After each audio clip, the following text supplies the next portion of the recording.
सामूहिक विवाह करते थे भैया, हम लोगों ने 4 बार मिलाया तो 275 विवाह संपन्न हो पाए, लेकिन आपने एक ही झटके में छक्का मार दिया, हमको पार कर दिया।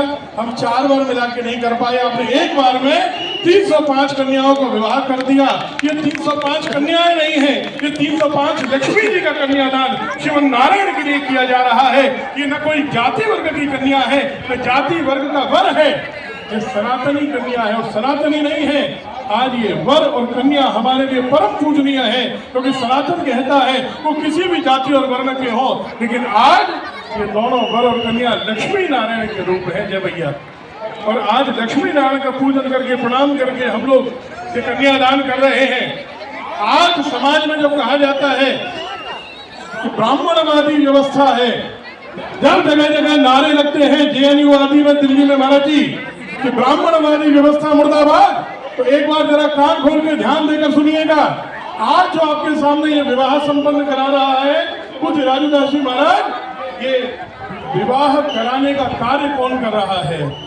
बात किसी मतभेद की नहीं है, जाति भेद की नहीं है, लेकिन आज समाज के सामने आदर्श रूप में बागेश्वर बालाजी के प्रतिनिधि रूप में सदगुरुदेव भगवान के आशीर्वाद से 305 कन्याओं का कन्यादान, न कोई जाति वर्ग का भेद है, न कोई वर्ण का भेद है। ये कन्यादान कौन करा रहा है? विवाह कौन करवा रहा है?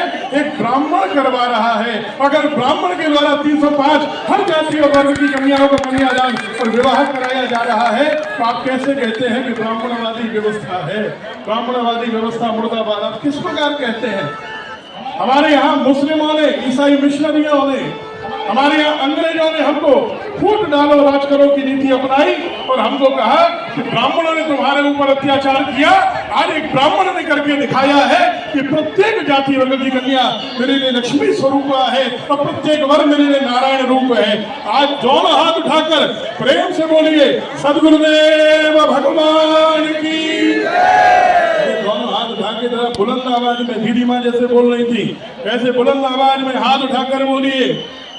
बोलनी नहीं चाहिए गुरुदेव के सामने, लेकिन हम आज प्रेम भाव से जरूर बोलेंगे, क्योंकि आपने जो काम किया उसके गुरुदेव के सानिध्य में जय जयकार आपकी भी होनी चाहिए। भैया श्री धीरेन्द्र कृष्ण शास्त्री जी महाराज की, धीरेन्द्र कृष्ण शास्त्री जी महाराज की। संतों को प्रणाम करता हूँ।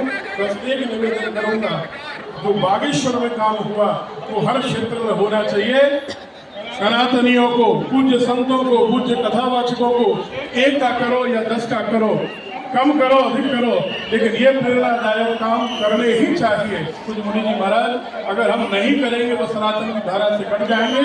और बस एक संदेश देकर जाइए, ब्राह्मणों ने आपका पालन पोषण संवर्धन किया है, आपका उत्पीड़न नहीं किया है। प्रेम भाव से बोलिए बागेश्वर वाला जी महाराज की। आशीर्वाद मिल गया पूज्य सदगुरुदेव भगवान ने तालियां बजा दी, वो प्रसन्न हो गए, उनके चेहरे पर मुस्कान मैंने देख ली। और ये बच्चे की तरह जो क्रिश्चियन मुस्कान है महाराज जी के चेहरे पर, इससे मुझे लगा कि मेरे जीवन में जो आशीर्वाद की कमी थी वो मुझे प्राप्त हो गई। मुझे महाराज जी को, सभी संतों को, पूज्य दीदी माँ जी, इनका वात्सल्य मुझे निरंतर प्राप्त है। बारम्बार तालियां बजाकर अभिनंदन करिए पूज्य गुरुदास जी महाराज वृद्धाम से हमारे बीच बता रहे थे। और जो विषय उन्होंने छेड़ा है वो विषय निश्चित रूप से ध्यान देने योग्य है। आपको लग रहा होगा कि ये बेटियां जिनके विवाह यहाँ आयोजित हो रहे हैं वो कैसे चयनित हुई, ये जिज्ञासा रही होगी। इस जिज्ञासा को मिटाने के लिए एक संक्षिप्त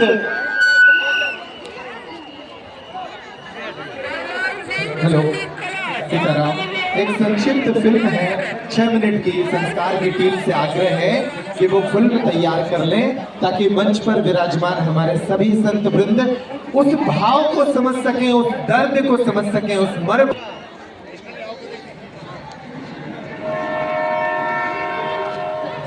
हमारे पापा